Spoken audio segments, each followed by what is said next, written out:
Welcome to Live, Let, Thrive, a podcast about the Airbnb life, the share economy, and everything in between. Here are your hosts, Micah and Steve. Hello. Welcome back to another exciting episode Of Live, Let Thrive. What is up, Micah the man? I'm chilling, man. How you doing, Stevie Stacks? I'm doing pretty all right, man, on this, what's today, Wednesday?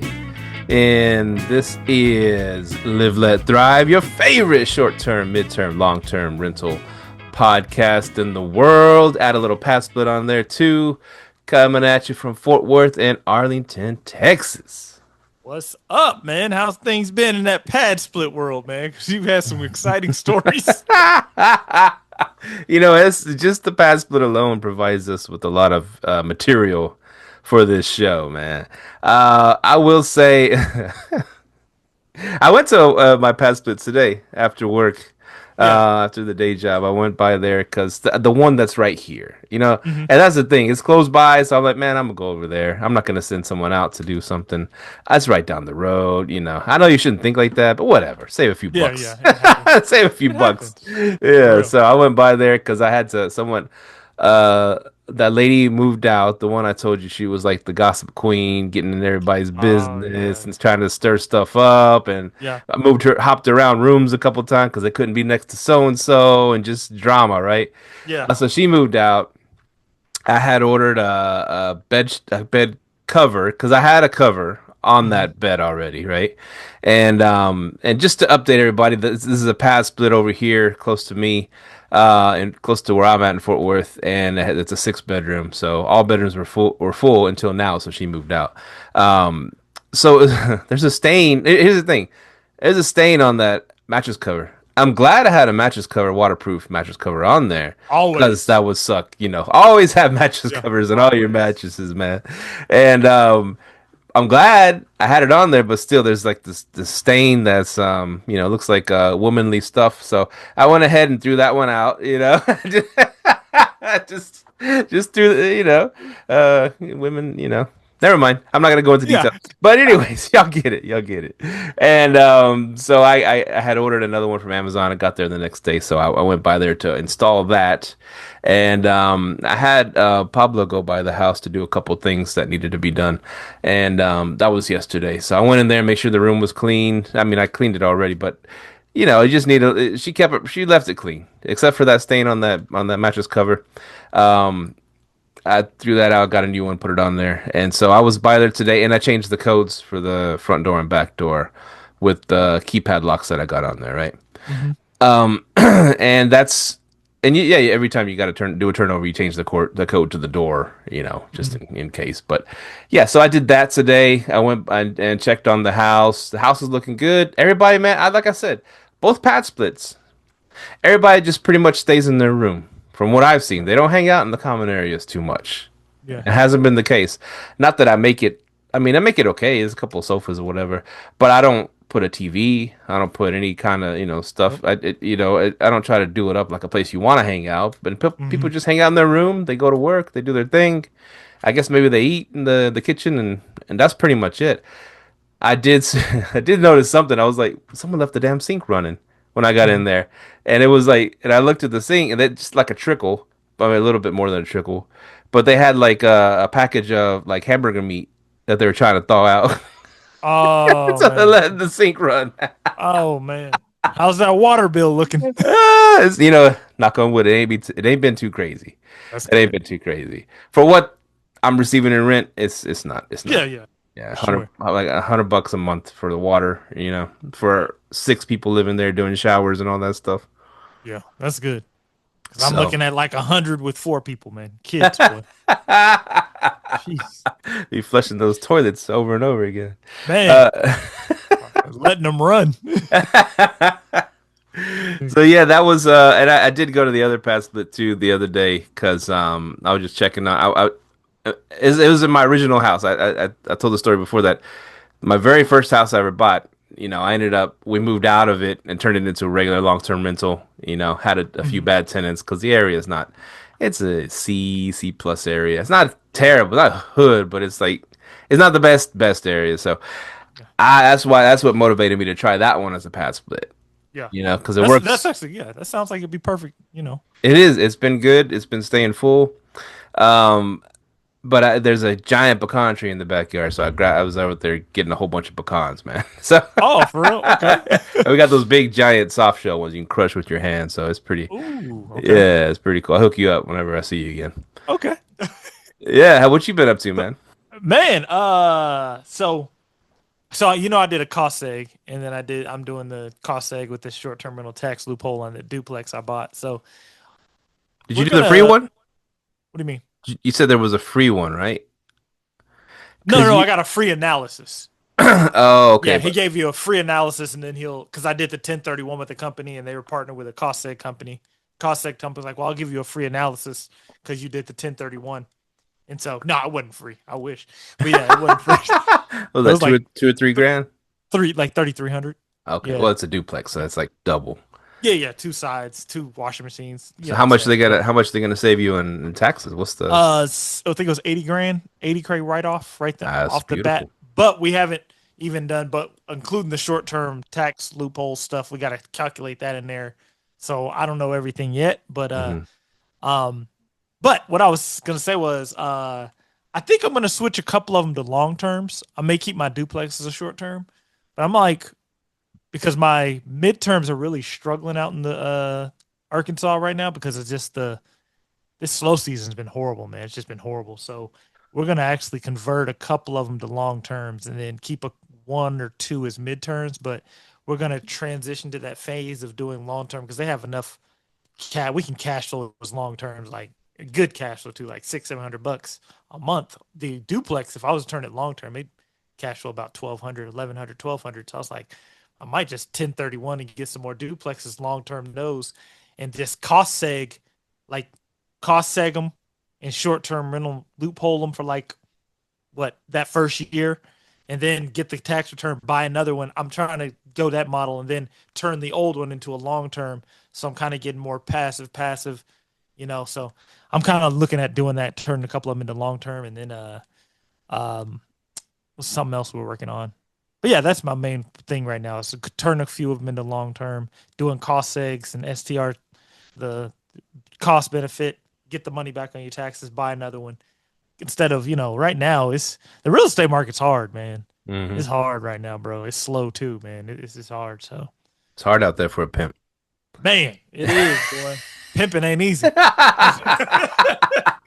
Straight Swe- up, man. Sweating like a pimp with one hoe. There you go. It's bad out there. So I'm like, man, let's do some long term. So Yeah. So the I mean even Section 8, man, that's guaranteed money, right? yeah, I do. I only have one Section 8, and it's in that one neighborhood. It's, not neighborhood, it's like CD class neighborhood. It's just definitely a Section 8 neighborhood where it is in the heart of Little Rock. So, yeah, I'm going to try to do like a regular, normal, long term. I might do Section 8. I'm going to see how much they paying out. I think they were paying out like 13, but like the normal rent was like 15. But this economy right now, people get laid off. You're like, Mm, damn, do you want to take that risk? You know what I mean? It's like, damn, do you yeah. want to take that risk? So I don't know. I'm kind of playing it out, weighing all my options. So real quick, if people don't know what a cost segregation study is, you want to explain that one? Yeah, it's like a cost. Like if you can do it on a burr property, a property you buy turnkey. Because I did it on a turnkey property.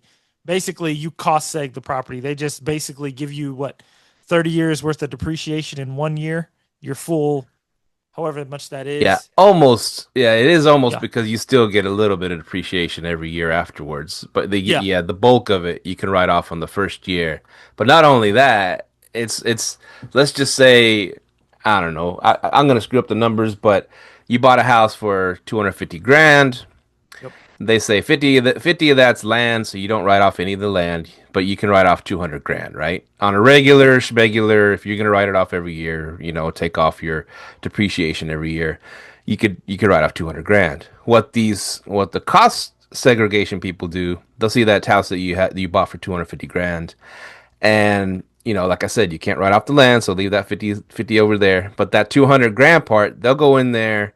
and they'll count every screw, every piece of wood, every window, every shingle. You know, they'll make that write off from 200 grand to like 300 grand magically, right? So you can write off. It makes it a bigger write off for your taxes, and then you could take it, like I said, the bulk of it up front on year one. Yep. Yeah. So it's worth it. It's worth Yeah. it. Yeah. You can get, and then if you have a W-2, you can offset that with the short-term rental stuff. So it gives you these huge tax breaks, and you get like nice little tax return back, and you can go buy another property, or the cash you got, you don't have to pay taxes with it. You use that to go buy a property. And that's what's beautiful about it. Because, like, let's say you made 100,000 in profit on your Airbnbs last year, right? Pure profit, and you got to write off $100,000 for a cost segregation study. That shows you made zero income. This is freaking nuts, dude. Straight up. But rich people have been doing this forever. Straight up, they have. So it's like one of them things that I'm doing, like doing the cost seg, and it's really beautiful. Look into it. Get you a good CPA, especially if you're doing short term rentals. We brought up the World Cup Ooh. last episode. Yeah. And I will touch on it a little bit. Excuse me. Bless you. Thank you. I should have hit the. I couldn't have time to hit the mute button. I just sneezing my ass off. I guess something in the air, man. It's unseasonably warm right now, so it's crazy. It's mid-December. What December? What 18th? What 17th? And it's like warm 60s. outside. Yeah. Yeah, it's nuts. So there's stuff in the air. Anyways, I'm not complaining. It could be like 3 degrees and all the pipes busting everywhere. So I'm not complaining. Don't want that, man. Trust me. Don't want that. So the World Cup talk. I'll add this because we talked about tickets last time, and I said, you know what, just to see what's going on December 11th, because we did the podcast before the 11th, the previous one, but on December 11th they had the FIFA opened up a window where you could enter a lottery to buy World Cup tickets, right? Ooh, And so so how that works, it was like on December 11th at like 10 a.m. you had to be by your computer or your phone or whatever, and then you like had to be in line to get in. And then if you're waiting, then after that, okay, they let you in, but you have to like wait in the waiting room for like another, half hour or so. Then they let you to where the tickets are, right? Mm-hmm. And so right away, I saw two options. You had the option to buy those 50-yard line down at the bottom, and you have your whole like it's kind of like a suite area, you know what I'm saying? Like, but down at the bottom, you seen those fans that are like coming and going from those seats down there in the right on the pitch. They call it the pitch in soccer, right on the field. But so you have your fan like suite where you're sharing with other people. When you're in there, you have food and drink included, right? Which is pretty cool. Yeah. Mm-hmm. And wait till I get to the price. And so the food and drink included. Then you got a seat up front too. So you got so it's a luxury thing. And those you could buy immediately. And those were $3,200 a ticket, right? 3,000 for a hot dog. Okay. 3,000. But you're right there behind Messi's ass, I guess. That's pretty cool. Or his bodyguard's ass. But so you had those tickets, 3,200. So I hit, I grabbed two just to see what's going on, get to the next page, and it was gonna let me buy them. It was gonna be like $7,600 after all the fees and all that shit, right? And so I was like, man, maybe I could make profit of this. And I'm saying maybe because I'm not a scalper. I'm not a professional scalper. It ain't my game. You know what I'm saying? It ain't my game. There's a lot of variables involved if I did do something like that. I mean, and I say worst case scenario, because it was an Argentina versus Jordan game, and it was the worst case scenario. Scalp that. If I couldn't scalp them or I couldn't get my money back, which I probably could have, and I probably could have made at least double. I'm thinking, you know what I'm saying? Then worst case scenario, I'd have to go to the game, But that's a cool thing. I mean, once in a lifetime deal, whatever. But then I was like, you know what? Let me just go to this other part where you can get the regular tickets. And so I got into that section, and it pulled up. And what happens? You go to another screen, and it shows you like a list of games that you can buy. Okay. And there was not all of them were here. It didn't have the Argentina games. It didn't have like the Brazil games. It had some Spain games. It had several different games. not the ones I really wanted to go see if I was going to go see them, Yeah. but they started out at like $200 and something for nosebleeds. And then they went up Oh, to like eight. That's what everybody was online pissed off about the price of World Cup tickets, right? like, And dude, what it's do the you? World Cup. This is America, man. We're Yep. capitalists. Of course, of course, we're gonna gouge you. Come on. And so they did it in Africa. It was a different story. They had cheaper tickets, and they had what they had tick. It was funny because they allotted a certain when they did the World Cup in South Africa or throughout Africa, right? Hmm. And that was about 8 years ago, I think. And they allot or shit, 12 years ago. They allotted like tickets to locals. Yeah. Yeah. And what they do? They sold them all to the people coming in. They sold all their tickets to the people coming in. Straight So up. hey, they're poor. They needed the money. Yeah. And so Straight up. People would do that here if they did it. yeah, I give mean, us some and tickets. you have to realize, to us, to America, soccer ain't as big as to other countries, bro. Like, it's just not. It just isn't. I mean, I watch it. I mean, I like Messi, Ronaldo, all that. But America's a football, basketball sport, mainly football. I mean, arena. But yeah, I would have sold them too. Shit, you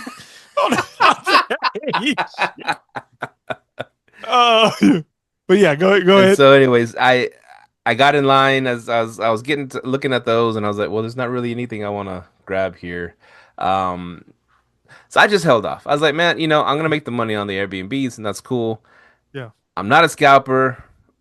I could have dropped 7 or 8 grand to get those primo tickets, maybe, but then I don't know. I would have probably got. I know probably at least got my money back, but then again, I don't know what the rule. I didn't know the rules either. I didn't know if I could resell Yeah. those. That was a major thing too, Yeah. That's a and fact. so I mean, probably you can, but I don't know. I didn't do it. I might kick myself later when I see him online for $20,000 a ticket. Like, damn, 11,000 down the drain. But nah, it happens, man. I know. So I almost did it, but I didn't. But like, it always comes back to this, and you hear all these stories about, do what you know, right? Yep. Do what I you agree. know. Focus on that. There's always going to be these shiny objects coming at you, but if you start trying this and trying that and trying this, and then you're gonna get burned a lot of times, Yeah. right? You're gonna Yeah. get burned a lot of times. Whereas just focus on one thing and do that as good as you can, and you're gonna be successful. I agree. Focus on that one thing. That's shiny object syndrome. I mean, it comes back to bite you, man. I remember them arbitrages. I used to just pick up arbitrages, man. It just came back to bite me. And I'm like, dang, bro. You just, this 2 bedrooms available, we'll take it. So yeah, you gotta focus on what you know. Like, I do the house thing, houses, cash flow long term. We make them short terms and stick to that. And we learn the cost segs and the short term rental tax loophole. We learning that now. You know what I mean? So Yeah. yeah, but I like how you said something though. You said something very important that a lot of people miss, and that's why a lot of people don't get started with anything that they do. You said, if I buy these tickets, what's the worst case scenario? If you can live with the worst case scenario, you can always pull the trigger on whatever it is that you're looking to do. That's The, true. the worst case scenario. Because I know, like you said, worst case scenario, if I can't sell the tickets, it's a once in a lifetime opportunity. I go to see Messi, playing for Argentina. But, and if I can sell the tickets, it's a win. It's a win-win situation. Everything's a win-win situation. So, But then yeah. I was thinking too, man. I was like, so I'm gonna go drop, 7 or 8 grand on these 2 tickets to go watch a soccer game, right? Yeah. Cool. Yeah, you get to hang out in the suite, eat and drink for free, then you watch the soccer game, which lasts about an hour and a half, whatever. That's Yeah. and then it's done. You're going go home. Go fight traffic and go home. And I was like, that's more than and I already priced it out. A 5-day Disney cruise with me and my family, and I was like, Easy. I was like, Speaking of that, how much was that Disney cruise? I think that one came out to like, it came around to 6 grand, about six That ain't grand bad. That ain't bad for though. 5 days. This one it's in like December, not in Christmas December, but like in around December, and it's leaving What year? out of Galveston this coming up year. 2026? Yeah, That ain't bad, bro. I'll hop on that. it's not too bad, and the Because you can thing just is, drive down there. You ain't got to just drive no there, flight. not have to worry about Yeah. flights and all that, and yeah, I'll send you the thing. I hadn't bought it yet, but our agent we use, shout out Uh-huh. to Lucy, her and her family are going, so y'all should grab tickets. It's like, all right, let me see about doing that, And I'll send you the dates too if we do choose those dates. But it's the first Disney cruise leaving out of Texas, out of Oh, Galveston. that's what's up. Because That's good. all of them were going out of Florida. Miami and stuff. Yep. Yeah, Okay. yeah. So this is the first one that they're gonna have coming out of Texas. So that's pretty cool. Yeah, let me know how those are. The tickets. I've been trying to go on one. Like my friends, they always say, man, you got to be prepared. It's straight kids, it's kid things. I heard it ain't no beer and stuff on there. No, He's like, they got all the they adult do, stuff. Oh they yeah. do. Okay, They got all good. the I was like, drinks, okay, all the partying, all the stuff. There's actually, I said, there's like a front part of the boat. My friend's been on it. okay, There's a okay, front part of the boat where it's adults only. okay, So you can leave your kids at these, like, I guess these kid zones where they watch them and all that stuff. It's all enclosed and stuff like that. So they okay, have those areas that I hear about, but they okay, do have an adults only area part of the okay. ship. Cool. Because there's a Okay, lot of adults that are like Disney heads for some reason. there are, bro. So they go Yeah, on those like Disney cruises, man. yeah, they do. It is a lot of people that are Disney heads. Yeah, I've noticed that. Like the They don't even still have into kids. They just go yeah, in, yeah. they're still into princesses. Possibly pedophiles wash their ass. Oh no, no, no. Wash their ass. That's just weird, bro. Like, nah, bro, I can't have you on Now the we cruise ship. you probably just pissed off a whole segment of our listeners right Sorry, now. I'm just saying. I'm not saying all of y'all, but y'all, it's some people that. That's why Roblox is getting shut down. Hell, I mean, I'm for real, Isn't man. that what those lawsuits I keep getting emails about? Roblox lawsuits? Oh yeah, man. It's some weirdos out there, bro. If you're a Disney head, no offense to you, just the ones who are weird. But yeah. But yeah, for sure, I would definitely like to go on one. Like you said, you could Airbnb your property, for the few days the FIFA's going on, make your money. Because I've been hearing a lot of people saying they're doing it. I'm going to set up an Airbnb, during FIFA. Like you'll probably get $5,000. One thing I Five. wanted to touch on with Okay. the FIFA tickets thing that made me think of, okay, your scalping is not 100% guaranteed, right? Not Yeah. 100% guaranteed. And why I say that, back when I was 20 years old. So that's 18 years ago. Wait a Oh, minute. okay. That's more than 18, right? No, shit, I'm 48. So minus 10, 18. I can't even do math right now. Yeah. 48 minus yeah to minus 20. We're So 28, that's how was that? Yeah. 30 years ago. I, 30, yeah. No, Okay. 30 years ago would have been 10. My bad. No, you've been 18. I'm sorry, 18. Yeah, 30 years ago I was 18. Yeah. So 31 years ago I was 19. Okay. No, but okay, so 32 uh 28 years ago. I was man, Yeah. I just sorry, I'm just bad at math right now. Could have Go just grabbed the calculator and put pause. But or ask AI. Hey, ahead. anyways, a crap load of time ago, I just started American Airlines, right? Mhm. And so and I was watching, and I'll get to the punch of the story, but I was watching game 5 of the Bulls versus Utah Oh Jazz. yeah. Okay. Did I tell you this story before? Yeah, because you told this story like on the first one, but go ahead, tell the story because it was a Oh, cool okay. story. It was a cool story. So we was at our buddy's house, drinking, watching the game, and that was see, people don't even talk about that. Game 5 was supposed to be Michael Jordan's, final game as a Bull. He's Yeah. gonna win the championship at Mhm. home.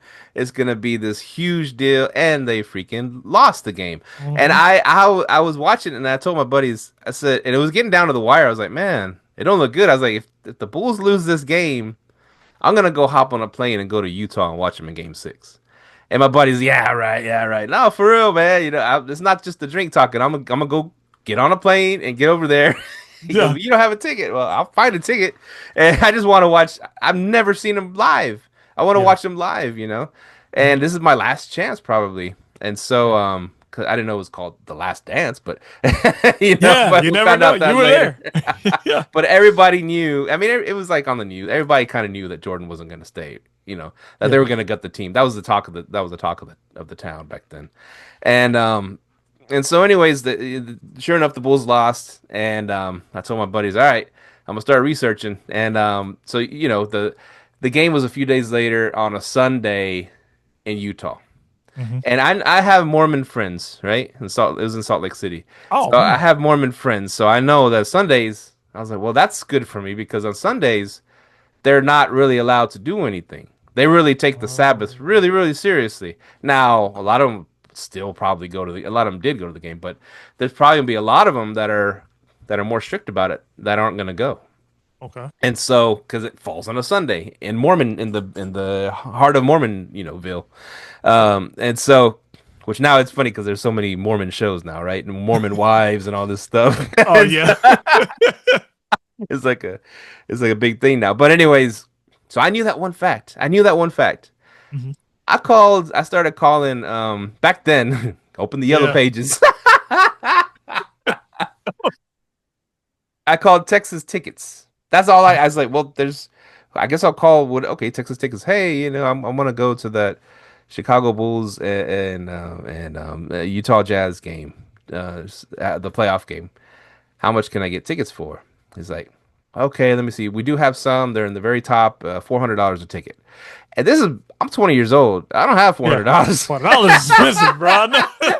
I back then you could rent a whole place for under $400, for a month, $400, man. like a whole apartment. Anyways, Yeah. I didn't have it. I was like, man, Yeah. that's too much. 'Cause I told my brother about my idea, and he said, oh, if you find some tickets, I might go with you. I was like, all right, cool.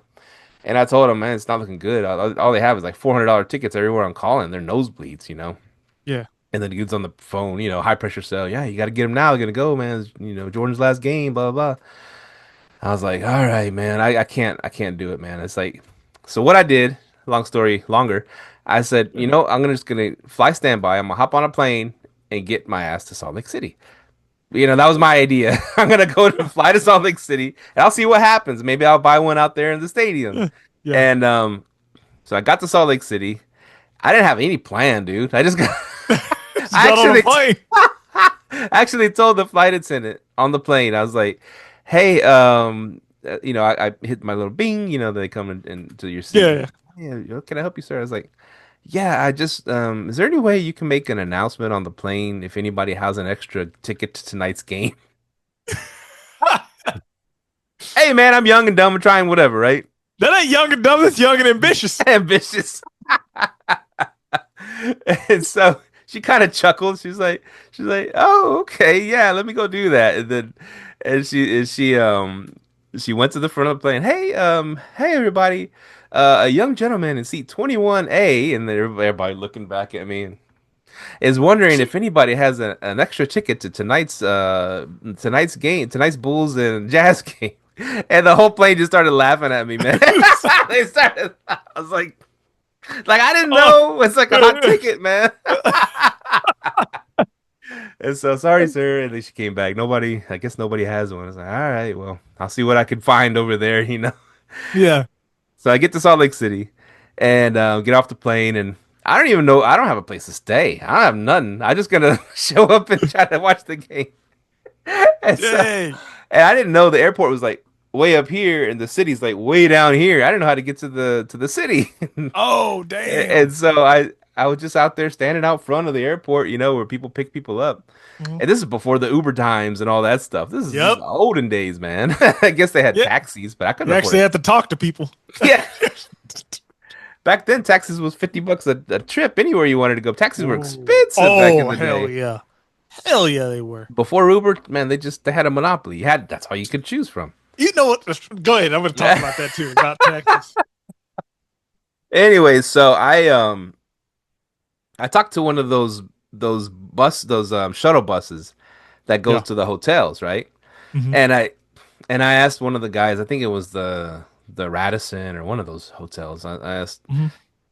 oh, I was standing there. He said, "Oh, sir, you go into the hotel?" Because I was standing there with my luggage, and I was like, "No, well, I don't really have a room or nothing. I just."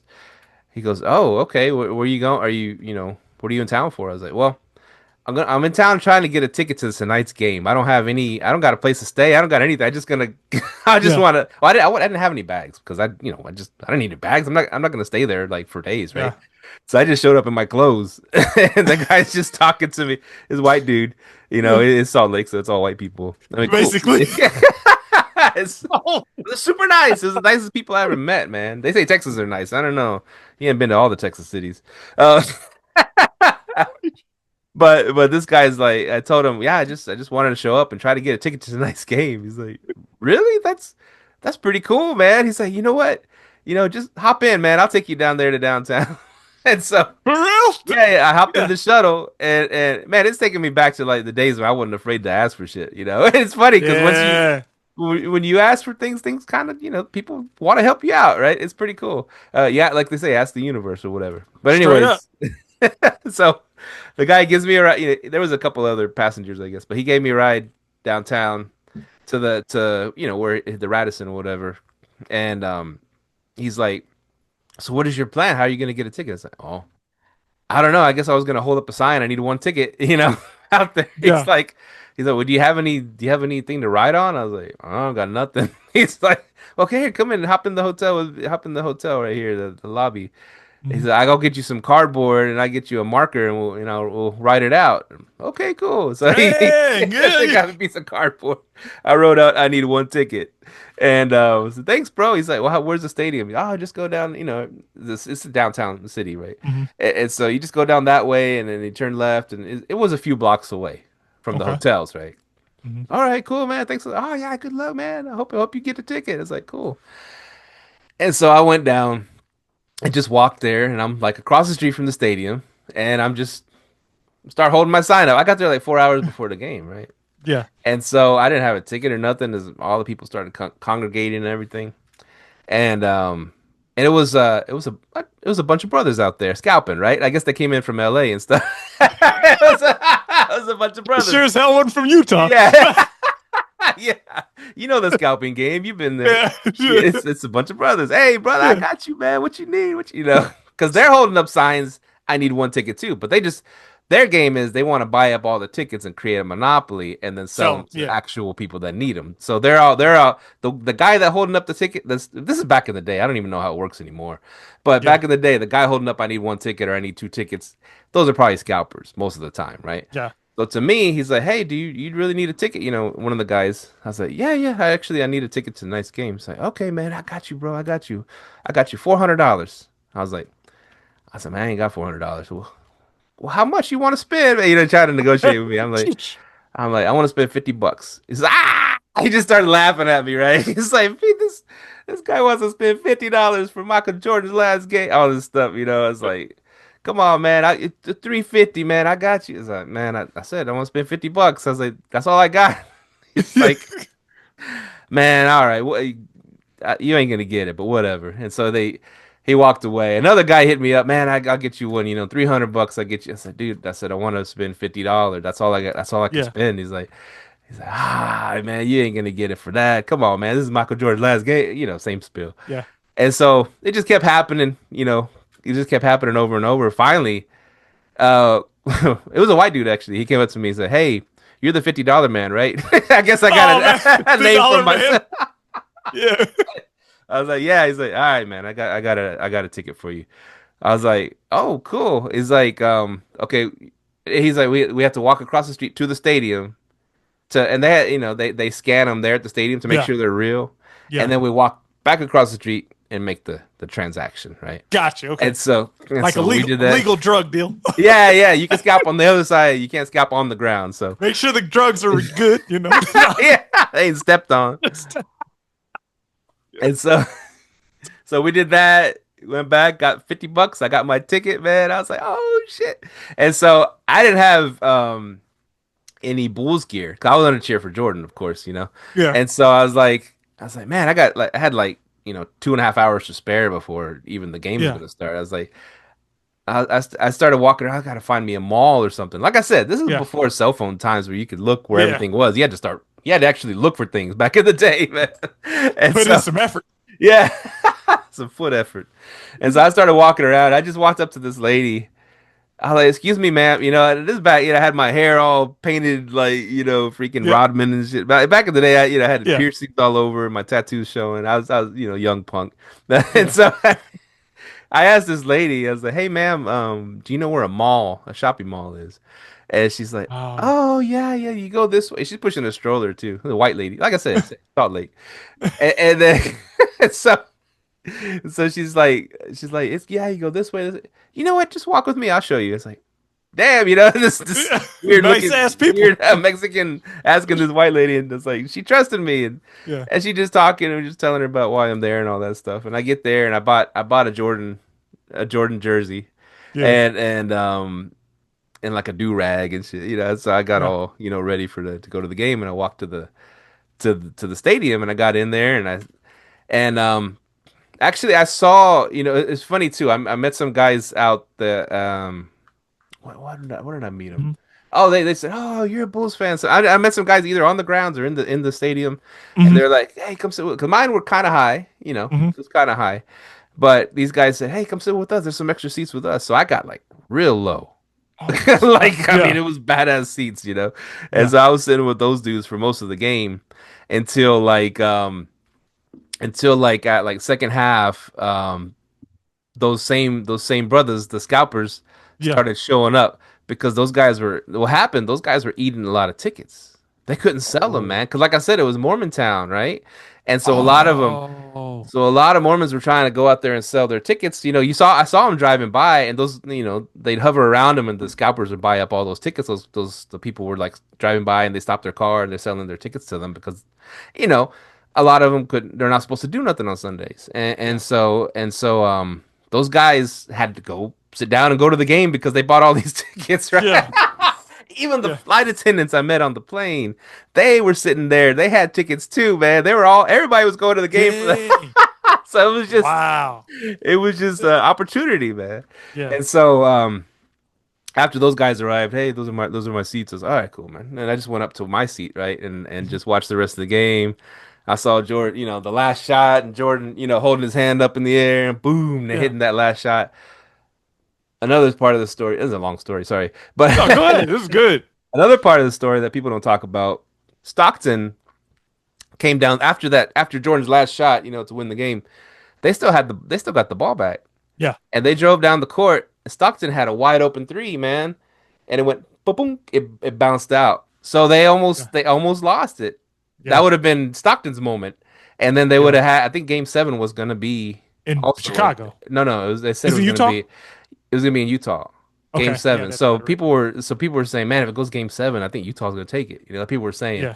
So they really needed that game, and Yeah. because the momentum was swinging the other way, because that would have won them two in a row, and then going into Yeah. Game 7, because I think they back then they did 2-2-3-2 format, right? Yeah. I So think they still do that. is that right? I think. Yeah. It used to be. I thought it was 1-1. Yeah, it may have been. I think so. Yeah, but 'cause I think Okay. they went back to 3-2-2-3-2. Yeah. So Because I remember I would have had to that. sleep on the street and then get another Yeah. ticket. Yeah.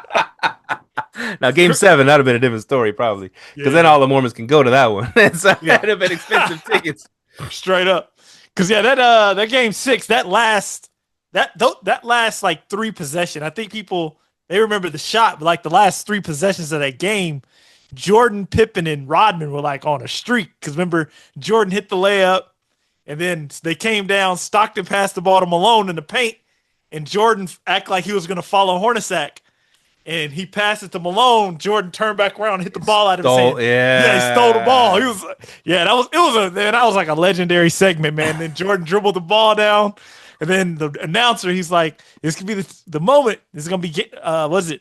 Are we going to Game 7, or is it gonna be championship number 6?" And Jordan pushed off on Russell, hit the 3. Yeah, it was like, man, I remember that game. I was in Tacoma watching that game. Oh, I was like wow. 7 years old. I was in Tacoma, Washington, watching that game, bro. He didn't push off. He guided him. He just let his momentum take him, and then he had the open shot. Yeah, man, that was good. I was interviewed by the Chicago News too, because they saw For me real? all. Yeah, because I went down to the lower bowl after they won the championship. Yeah. And Hey. because a lot of there was just all Bulls fans after that, just in the lower bowl, just watching them do the trophy presentation and stuff. And Yeah. Chicago News interviewed me and stuff, and I said, "What do you think of the game?" I was like, "Jordan, it's Jordan, all Jordan." Yeah, that's all I remember Yeah. saying. I was just all, "This is a crazy Man. experience, man." And so I partied with those guys that were there from Chicago. Yeah. We went to the DoubleTree where the Bulls were staying, and I met darn it, what's his name? He played for the Bulls. What position? Jeez, I'm trying to think. He was bald, big nose. What's his name? Ron Harper. Harper. I met Harper. Ron Harper. Yeah. He went down to the bar, and he brought the trophy down. And see, I don't know because they had all trophies with them, but he had one of the trophies, like the championship Oh, trophy. And we got to take pictures, and I put my arm around the trophy. I'm holding it up, and I got Harper there, and he had a big old black bodyguard man with him too, you know. yeah. And we were just all It's like I don't know what happened to those photos because like it wasn't on phones, man. So I know, man. somebody. Thanks. And I tell all my friends, I got to hold the Jordan's trophy, man. He's like, nah, you didn't, man. You don't have proof. God Yeah, dang. I know that's the thing, man. And nobody has proof, man. So It's me and that. Harper, yeah, we're chilling at the bar, and he's smoking a big old cigar and stuff, and it was cool, man. And then we That's saw all funny. the before that we saw all the bulls coming through like right in the middle. There's where all the elevators are. So Yeah. they go through they enter the double tree, and in the middle, so we were all hovered around where the elevators are. If you watch the Last Dance, the very last segment, Hmm. it shows them going in and going up those elevators. Yeah. I'm on the other side. I couldn't make. I was so Oh. I couldn't make myself out because it's kind of blurry in the background, but I'm Yeah. there. I'm one of those fans in the back watching them all go up the elevator. So I'm in the last Dang. dance. Dang, man. That's like a cool moment to tell people. Like right now, like, hey, I wasn't there if Jordan's last shot. I was in the building. Because Mhm. it's only a few thousand people that could say they were in there in that moment. Because that's a legendary moment, man. Straight up. Man, it was it was cool. I have a story for all my life, you know. It's pretty neat, man. Yeah, man. That's what's up. That's And what's up. so I made it back to the airport somehow that night after drinking and partying with those guys. 'Cause I didn't have a place to stay, so made it back to the airport. I just slept in the airport and then took a flight out the next morning or so. Oh man, that's a cool experience, bro. To do that when you're what, 18, 19? I Hop w- on a flight. Yeah, I was 20 years. It was in 19 or 20. Yeah, somewhere around. Yeah, one of those two ages. Yeah. I was young. I was too young to drink, but I was just, kind of with the crowd and just Yeah, hanging yeah, out yeah. drinking. Yeah, the So- crowd. That's all you gotta be sometimes, just with the crowd, blend in, do what you gotta do, man. but see, I guess, the moral to this story and what I was saying about the scalping thing, I just remember that experience. Those scalpers must have lost a lot of money that night. It's not 100% Oh, guaranteed, because they yeah, ate all those tickets, but I'm not saying that's going to happen in the World Cup if I would have got those $3,000 tickets, but I mean, anything can happen, right? yeah, Anything yeah. can happen. I mean, Trump might start arresting everybody at the stadiums and nobody goes to the games. man, I've been talking to I was talking to my coworkers because we have to prepare for the World Cup, make sure everything's ready and prepared, and everybody's like worried about like they started talking about the political side, like what if something happens? I'm like, I don't know, I'm not worried about it. It's a once in a lifetime opportunity, I mean, be on alert, but don't make that your main thing, because it's been a while since we had a World Cup over here, 90 something in the 90s. Yeah, it was like It's been a minute. 96 or so. Yeah, something Yeah. like that. And I don't think I don't think and I don't think the 96 crowd is going to be like this crowd because I'm pretty sure DFW is probably going to get the largest crowd. Just simply you get Messi for 2 games, bro. Your crowd's going to be crazy. His last World Cup too, man. His last World Cup. So you get Oh, you might Messi. Steve might want to go scout, bro. Like I was there for Jordan's last one. I was there for Messi's last one. I know, right? That would have been something. That's a legendary life right there, man. For real. But I guess that the moral of that story just goes to show. I mean, there's always a way. I mean, I didn't have a plan, but I knew what I wanted, and I got it. It's pretty neat. Yeah, see, you knew what you wanted, and you didn't have a plan. If you know what you want, bro, the world is yours, man. That's what's up, man. That's what's up. Yeah, That is build what's up. build the parachute on the way down, right? Yep. There you go. Sometimes you got to do it. So how do we segue from that story to something else? You got something good? Oh no, I think you had a bunch of stuff over here. No, you talked about the scalpers right here. Yeah, Oh, you were talking about cash out refis. You're doing a cash out. I did a cash out refi. You So did. I got some money in the bank, but but with that, I could get another whatever house, another regular schmegular house that's on market, paying market price for it. But I told my strategy to my agent. I don't want to buy one house with this money. I want to buy 10 houses with this money. I want to go find some owner finance deals, put as little down as Oh, possible, okay. and Okay. buy as many houses as possible. That's the Well, new. now this is really good stuff because like right now you said you did a cash out refi. So like, what kind of rate did you get on the cash out? Well, the rates not the best right now, but I got like 7.35. 7.35. Yeah. Okay. You could still cash flow on the 7.3. I still cash flow. Damn. It's one of the PadSplit houses. Oh, It's okay, one of the okay. PadSplit houses. So Makes my sense. yeah, my mortgage is gonna be $2,100, but I'm making like about 4,000 a month on that Okay, house. that So it's ain't still bad. cash flowing, That's good. and I could use that money to get another cash flowing property. See, yeah, you're doing the right thing because I think right now you have to you have to get into different rental strategies, and I think Pad split one of them. And I think that type of doing a cash out refi on that, because like right now I have a 7.125 on one of them, and it cash flows even long term because that's the one I was like, man, I could turn some of these into long term because that's like I got 2 7% right now. Hmm. So one of them I'm about to put up for sale, and then no, it is for sale right now. But then I'm considering like maybe doing a 1031 because if I'm maybe get bigger units. So yeah, man, I didn't know you did a cash out, man. But yeah, it also rates like DSCR rates. Like I was listening to That Brandon was Turner. DSCR. That was DSCR. Yeah, like DSCR rates are coming down pretty low. Like some people are starting to see them at like better than the regular traditional conventional Yeah. loans right now. Yeah. I'm like, damn, It's a lot yeah, easier. It's a lot easier, you yeah. know, So it's interesting, interesting. because this was a DSCR cash out refi. So I didn't have to go to Mhm. the banks and, that whole process. My buddy's doing a HELOC on his house, my buddy Warren, and he's Yeah, like, man, this is taking forever. I've been doing this for months. And this is like, they're but he's going through a traditional bank. they're sorry. Yeah, they're making HELOCs a little harder right now because I tried to get an increase on mine. They denied it. Oh, shit. Yeah, they denied my increase. I was like, damn, for real? They're like, yeah, we're just kind of holding back, pulling back right now. That's why I was a little bit worried about the housing market in 2026 because it's real slow right now. And then it's like people really just can't afford to buy and own right now. So I was even telling like I was talking to one of my coworkers the other day. She said she was trying to buy a house. I was like, you might want to look at getting a duplex and house hack and getting something like that for your starter home. That's what I would do, or a fourplex so you can house hack and then move on because it's hard to buying a house right now is expensive and stuff's sitting a long time. Oh, So yeah. There's opportunity for us. Uh, exactly, you know. and that's the thing. People talk about, well, I'll say I'll say regular people that aren't investors. They'll Hmm. talk about, oh, the rates, oh, they're too high. I can't buy a house. And we look at it as opportunity. We're Yeah. like, that's keeping all the competition away. So this house that they want to sell Yeah. for 300 grand, we're gonna try to get for 250, because it ain't selling. No, Now, it doesn't. if rates drop back down to 3 and 4% again, everybody's gonna try that buy that house. It's gonna go from, Yeah. 300 to 400,000, Straight right? up. So Yeah. it's all relative. And it goes back to it. Like in a market like this, you just got to be educated, bro. You just have to educate yourself on what's going on. That's why I was like first time home buyers right now. I think y'all have a really good opportunity when it comes to like small multifamily. This is a perfect time to house hack. Like that's the thing about real estate. You just got to change with it, change with the game.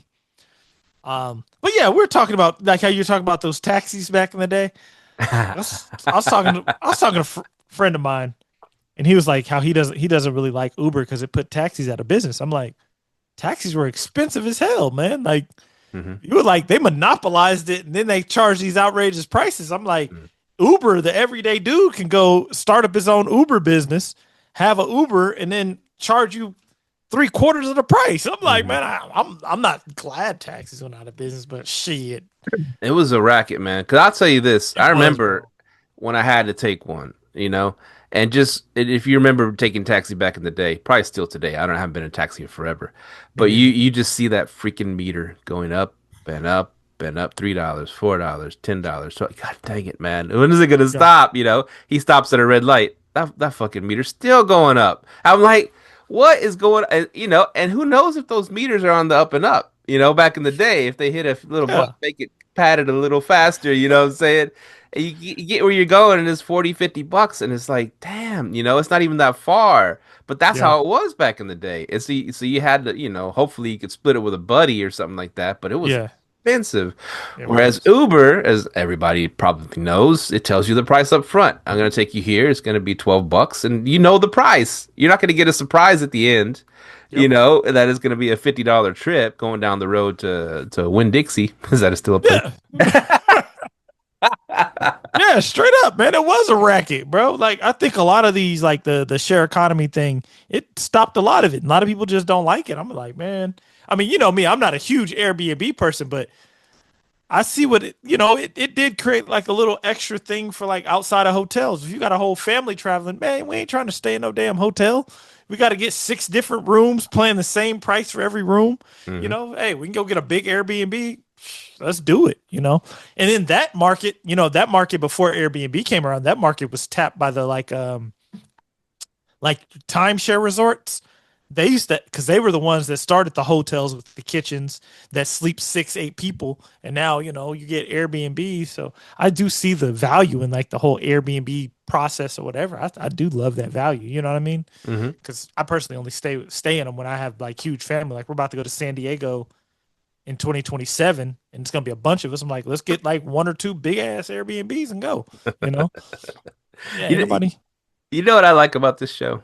But I know we might not be the most technical and giving you all the exact yeah, numbers and all that stuff. We're not, okay, we're not that, but we have yeah, fun. yeah, We talk shop, and people say they like it. Okay, cool. We like that. yeah. But it's not that show. But what I love about the show, besides that, we're trying to give people some information, is that we're documenting our journey. Straight up. And that's what I miss about we were doing it every week or, Yeah, sometimes twice a week. It's like we can look back and I was like, oh, I listened to an old episode. Oh yeah, I remember when that happened and I was going through yeah, that, that eviction or whatever that was going on, yeah, Otherwise, and I see a lot of, I'm listening to a lot of a podcast about the founders of these companies and a lot of them the regret is they write their books later and stuff. They went through all this muck. They went to build this crazy multi-billion-dollar company, but all the stuff that they started and doing. yeah. He goes, that was the funnest part, building something from scratch and all these, these emergencies or all these stressful situations that we figured out and this and that. He goes, I just wish I would have journaled or I wish I would Yep. have, recorded it more of it to remember exactly what happened when it happened, And that's what is cool about this show. What we get out of it, Straight up, man. we're remembering these experiences that we're having along this, short term, midterm, corporate, whatever journey that we're going on, Yeah, business journey. yeah. I actually like that too. It's like, because like when you're going through the eviction thing, and I remember when I was going through those 5 units that were just giving me a headache. It's like it seems like it's the end of the world, but you learn how to Mm, adjust and go through it mm, during that time, man. I'm actually reading this really good book called "Feel the Fear and Do It Anyway." And she's like, don't ever just focus too much on the future. You know, if you know something's gonna come up. Something's gonna come up with your business. She goes, just have the mindset of I'll handle it. It's like yeah. repeat that to yourself. I'll handle it. Hmm. When it comes up, I'll handle it. And I'm like, dang, and I think that's what this journey is, man. It's just how much are you willing to step up and handle it? Because it's always going to be changes. When I left my job and the interest rates shot up like 7%, and I'm like, damn. So, it's and then now I'm like, dang, I gotta get a dang freaking DSCR loan at 11%. It's kicking my butt, So I'm like, dang, but I had to figure it out. Like, okay, maybe I got to go back to my job. I got to go sit so I can get some more doors. You just learn how to adapt, and that's what I'm loving. That yeah, we definitely got to make sure we're recording every week because man, we got a lot of good stories. We need to like maybe for like episode 350 or 330 or something. We just have like a recap episode of where we started and then where we are now, and then like recap everything we went through to get to where we are. Oh, that would be cool, man. Started from the Yeah, bottom, now we're we're here. here. Yeah, because yeah, I think people like forget that the beauty is in the journey, man. It really is. It is, dude. It is, Straight up. man. And that's why I love listening to these podcasts about these founders because they went through some stuff, man. I Yeah. mean, we think we gone through some stuff, but they've been going through like on the border, on the verge of bankruptcy, and Hmm. lawsuits left and right, and all this Yeah. fighting with their business partners at the time, and just stuff that most people give up, man. Most people give Yeah. up. The ones that stick around and just fight through it, Yeah.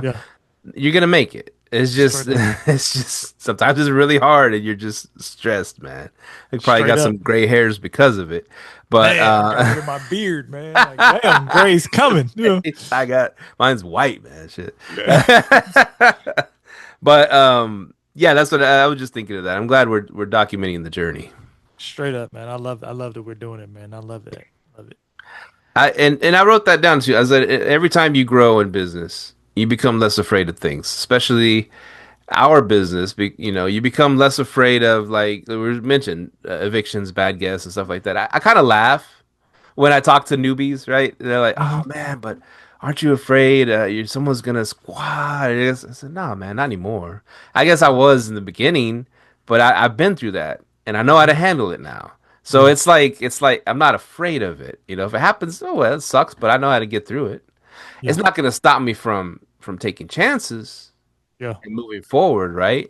But we just learn how to deal with situations. Like, I mean, I learned about the private security through Mike Brown, for Yeah. handling most of the situations, and just every time it's like there's what do they say, quote Shakespeare. My favorite Shakespeare quote: "Sweet are the uses of adversity," and Mm. so every time something bad happens, something good comes out of it. Straight up. And you only find that good by the way you're looking at the situation too. If you're looking at the situation, oh, it's all bad. But if you're looking at the situation like, okay, what can I learn from this? Man, that's where the power comes from, bro. Hmm. That's why I don't. That's why I tell people, don't live life with regrets. Find out what you learned in the process, and that gives you your power. Because if you just want to live in regret, it makes you powerless. Hmm. Yeah, man, That's that's true. for real. And I think, Yeah, and there was times going through that stuff, when I would be like, man, why did I even get into this? I should just quit. I see people at work, yeah, all they do is clock in, do their 40 or a little overtime if they want more money, and then they don't have to worry about none of this stuff. But then you look behind the veil of a lot of those people that are doing that, there's no end in sight. Because the whole time they're doing that 40 hours, work week, or hmm, maybe adding a little bit of overtime to pay for stuff, they're just buying more stuff and getting deeper into debt. And straight there's up. and they're not saving for retirement properly. They're not investing a lot. You know what I'm saying? It's just that's how most people are. And I've been to that journey too. Like, were you like, oh, I don't want to do this anymore? Then I thought about it. I just like really thought about deeply of who I am. I'm like, if I were to just clock in and come home to my kids, I wouldn't be able to give my family my all because I wouldn't be fulfilled. Like that Mm, ain't what I want. So like I want more. I want like I'm not more like I want to be doing more. I want to actually show my kids because then I have more to give to my kids because now I can be like, hey, this is how I did it. This is how you can invest in real estate. I have something to give them. You can't pass them no damn job. Like, come on. I mean, if you can get a degree. I want them to go get a degree or whatever, but we can't pass them a job, bro. You know what I mean? But you can. I can pass you my know-how.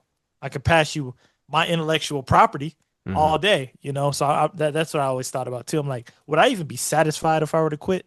I wouldn't. I'd probably be depressed. You know? Right, right. Yeah, that's true. Because I mean, and I've been in that situation too, where that was it. Is this it? The 9 to 5? This is it. There's Me nothing too. else to this. You don't make, and I, of course, I don't rub it in my friends' faces or nothing like that. But if they start asking me about the business and stuff like that, about why I'm doing it and everything, I'm like, Yeah. well, I just tell them, check it out. You can make good money at this job. Then if you want to make a little extra money, you work overtime. But when you're not here clocked in, you're not making one penny from this job. The only Straight up. way you're going to make any money in life is by clocking in and while you're clocked in. And then you clock out, that clock stops, you're not making one penny. I said, I'm making money right now while I'm at the job. I'm making money from my business. When I go home, clock out, I'm still making money. When I go to sleep, I'm still making money. I said, that's my motivation. Passive income, which ain't passive, but you're still Yeah. making money. I could take a month off work. I'm still making money. Yeah. And I that's my motivation. I tell people, pass that right there. Like I remember I left my job and I came back. I left for like a year. A lot of people can't do that. I'm like, damn. Like 365 days, you just can't do that. Like they can't do it because it's like if you Robert Kiyosaki said it best. If you don't know how to make money in your sleep, you're gonna work till you die. Mm. And that right there, I was like, damn, if you got to trade time for money, you're going to work till you die. Like, bro, I ain't about to live like that. I'm like, man, I'm setting up retirements. I got retirement accounts. I got real estate investments, and then like even like it's not passive income, but the appreciation's passive. It's going up in value, you know? And I still got my 9 to 5 retirement over there, So people don't understand the power in that and like what it sets you up for in later generations, Like I'm 36, about to be 37. I'm like, in 10 years, if you don't really see the effect of real estate until you hold it for 10 years. Once you hit that 10-year mark, you start looking like, damn, I accumulated that. Real. You start seeing it, you like, damn, I accumulated that in 10 years, So you just gotta, it's a slow, it ain't no get rich quick. And I don't think there is a such thing as get rich quick. I think anything that's hard requires hard work. So, I think it's that patience, but I'm like, hell, like you said, if you're willing to sit here and clock in for somebody every day, but not willing to build something of your own, bro, I'd be depressed living like that. It looks when we get like all tense and anxiety comes over, oh, can I make my mortgage and I make my rent? That seems like it's hard. And then we like, oh, we want to quit and go to that. But you like really, like you say, you peel back the layers of that onion. You're like, nah, bro, this ain't for me. I got to keep on doing this, man. Yeah, you're not living to your potential. I agree. And I would say, and we could have a whole episode on this. I would say the biggest thing I would say everyone should own like a little bit of a business is because it stretches your mind out. It stretches the elasticity of your mind to see how much to see what you're truly capable of. Mm-hmm. And I think a lot of times a 9 to 5 can do it. You can like, I do have challenges in my 9 to 5 and I love, going through those challenges, thinking of solutions. But like with business and when you have to hire employees, maybe let an employee go, maybe cut an employee's hours, you have to become a different person and see things from other people's perspective. You have to take care of other people. And it just makes you, well, if you're trying to be a good human being, it makes you a better human being. For me, it has anyway. Right. One thought that came to my mind the other day, and it kind of made me, I kind of giggled a little bit. I kind of got a little happy, right? Just thinking to myself. Yeah. And I was thinking, because I listened to these podcasts about, these guys on the verge of bankruptcy or this, that. And I was like, and I thought to myself, I was like, what would happen, heaven forbid, Yeah. I went bankrupt or I lost it all, right? I had that thought in my head. And I kind of laughed because I like, if I had to sell the houses and then just liquidate and bankrupt or whatever, I was like, I'd be all right. I just thought that. I was like, I know how to go do it again and make some money. And I just kind of giggled. I was like, that's pretty cool. A good feeling to have. Yeah. It's funny. That's what I was thinking too. Like, damn, what if I went bankrupt? Because I was reading. What was I reading? I was reading that book I was telling you about. Feel the fear and do it anyway. It's like, what's the worst case scenario? Okay, you have to sell your properties, pay off the debt. Could I live with that? Yeah. And I'm like, I have more equity than I do debt, so I'm in a good position. You know what I mean? Mm-hmm. So you have to kind of look at that too. Like, okay, could I live with that? I walk out with my money. I would still have my credit now. If I was underwater, well, I'd have to live with that too. But at least I tried, and I have the ability to try again because I know things. I know how to, look at books now. I've been using ChatGPT to be my CFO in my business now, and it's helping me cut things. So I just have a lot of know-how that I could, you have value now. You know what I mean? You have a lot of value. Who is that guy that lives here? I think Cedar Hill. He's the one that buys these big multifamilies and stuff. What's his name? Black dude. He said he had like $100 million in real estate. What was that guy we had on our show? He talked about he goes to the church where the preacher's jacked and stuff. I remember he was on our show.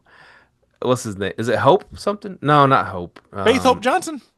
Was that him? I mean, Hope Johnson. Hope. He was a great inspiration. Yeah. I know you're talking about. He had the Monopoly sign behind him. Yeah. Go ahead. Because and I asked him that question. I said, what would happen if you didn't have any money, you lost it all, and it just dropped you off in the city? Would you be a millionaire again? He goes, oh yeah. He had no hesitation.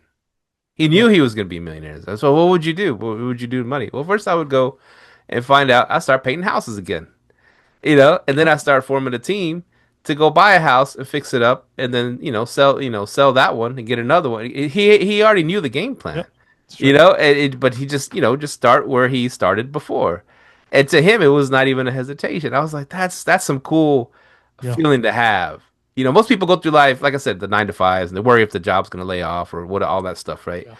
But to go through life where you don't have to rely on a job, where you can make that money, and you can form a business, and you can find people to help you, and like I said, build a whole house out. He knows how to find people to Hmm. do all that stuff, or he could do it all himself, but he could find people to help, and you're not reliant on a job or Yeah. the government or what Trump's gonna do or whatever president's gonna Yep. do or this and that. That's the ultimate freedom feeling. That's power right there, man. Straight up. You need to have a skill that you need to have a skill that can get you a 9 to 5, a skill that can pay you outside of that 9 to 5. I tell people that all the time. You need to have some sort of like, I was talking to my coworker, he's a young dude, right? And he's like, I just don't want to do anything extra outside of work. But he like came to me and he was like, man, I just really want to raise here. I'm like, well, just be patient. I'm like, you work hard, bro. I vouch for you because I know you work hard. And I was like telling him, he's young, no kids. I was like, man, you think he's 26. I said, bro, and he doesn't want kids, right? And he's married already. I'm like, bro, if I was your age with your mindset, I don't want kids, I could be I could have you be a millionaire in 10 years. I'm like, straight up, like you don't have kids, you don't want kids. I'm like, bro, if you don't want kids, you don't have kids, you own a house. I was like, I already have a roadmap in my head that I could give you in 10 years. You'd be like, probably never have to work again. Mm-hmm. But he can't see it because it's just like, nah, I don't really want to do anything extra, but I want this raise. I'm like, bro, you can give yourself a raise. Mm-hmm. I'm like, you could sell your house, your single family home, move into a duplex, rent out one side. No, matter of fact, move into a quad, rent out, live in one, rent out the other three. That's your raise right there. You ain't got to pay no mortgage, bro. Mm-hmm. You already, that right there, you're already probably ahead of 90% of Americans if you don't have to pay for housing. Wait a year, do it again. Wait a year, do it 3 times. You got 12 doors by the time you're 30. I was like, but it's a mindset thing. Like, bro, it's a mindset thing, So, I tell people all the time, and I don't talk too much. One person asked me about the business the other day at my job because the guy I was telling you about, I just told you about, he had told this other person about it, this other girl about it. And she was like, oh, how did you get into it? And I told her the backstory and stuff. But, it's like a true mindset thing, Because I was think like, about. bro, Oh, go ahead. go ahead. No, go ahead. Well, think about. I'll play devil's advocate a little bit because Okay. you're saying, that young dude. Here's the roadmap to be a millionaire, right? Mm-hmm. The other side of that is the young dude's probably making pretty good money. They don't got no kids, him and his wife, so they're probably enjoying some comforts, I would assume. They're going out, Of having nice course. dinners, they got the nice cars, they got the nice house, whatever. That's a lot of money on all that stuff, right? And Mm-hmm. not just because you got kids don't mean that you're saving a lot of money. Now, I I'll agree. say this too, and I'll bring up a favorite of ours is the Detroit Investor, that girl Oh, from yeah. Uh-huh. she was single mom with 2 kids, and she had that hustle because she wanted to take care of them, right? And she became a millionaire probably faster than that dude's gonna be a millionaire. Because she had a why. She had a why. She didn't want her That's kids the to grow why. up in That's the poverty. call. That's She a was that's a single strong. mom, Yeah. hustling her ass off, buying these houses, fixing them up, doing all that stuff, putting them on, rent and Section 8, and just in Detroit, of all places where Yeah. we said everybody laughed on Bigger Pockets. You can't invest in Detroit. It's a war zone. And she became a millionaire. Yeah. And she Bro. yeah, man, it's just like just because you have all the advantages of being young and you don't got kids or whatever, but you get complacent. That's what I'm saying. You know what I mean? You can't complain about wanting a raise when you got everything in your hand. And I'm telling you, but she's like, I don't want to do that. I'm like, cool. But that mindset is the reason why you're also not getting a raise. Plus, tell them you ain't making 100,000 a year. You're making 50,000 a year. Government's taking half that. and all the taxes. That you don't have any tax advantages at all going on. So yeah. That right there is and that's the deeper part. I don't even like let them like I won't. That's the deeper part they don't even get. I'm like, bro, yeah, because I was like, with this cost seg, I'm like, if I told them I'm barely paying. Matter of fact, I'm probably not paying any taxes at all this year. They wouldn't understand it. I'm like, bro, I'm not even paying taxes this year. But that mindset, bro, and that's what I tell people, But I think you're right, though. You have to have a strong why. Like you said, you're living in comfort. And the government's going to like that 10% raise you're getting because they're going to take 5% of that raise. Work your way to the top. Yeah, I hear pimping, man. Pimping ain't easy. Unless you're the government. Yeah, it's easy then. We pimp ourselves. Oh, man, this is a long episode. It is, but it's been good, man. Like, I really like that. Because, one of those mindset episodes. Yeah, I love mindset episodes, bro. I love them. Yeah, man. So I'm excited again. I love checking in, doing this stuff. So, yeah, we'll try to do one. Are you going on a trip this week coming up or not?